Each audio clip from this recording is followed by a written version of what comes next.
اس سلسلے میں اعلان کرتا ہوں کہ کل پورے ملک میں یوم جمعہ کو بطور یوم تشکر منایا جائے گا۔ 7 ستمبر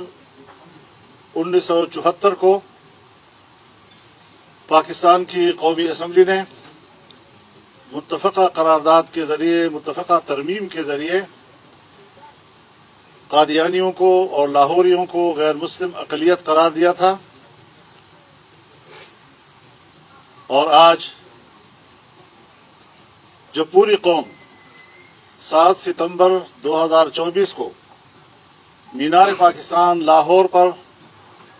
50 سالہ گولڈن جوبلی منا رہی ہے،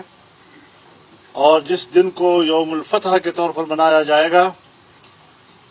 آج کی اس فیصلے نے گولڈن جوبلی کی اہمیت کو اور دوبارہ کر دیا ہے، اور اب پاکستان کے عوام ایک الگ جذبے کے ساتھ اور ایک تازہ ترین فاتحانہ تصور کے ساتھ اس میں شریک ہوں گے، اور انشاءاللہ العزیز عقیدہ ختم نبوت کے تحفظ کے لیے 7 ستمبر یوم الفتح سنگ میل ثابت ہوگا، اور دنیا کی کوئی طاقت اس عقیدے کے خلاف نہ کوئی سازش کر سکے گی، نہ ان کی سازش چل سکے گی۔ یہ امت کی آواز ہے، یہ پوری قوم کی آواز ہے،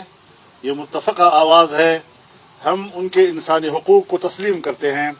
لیکن ضروری ہے کہ وہ پاکستان کے آئین اور آئین کے فیصلے کو تسلیم کریں۔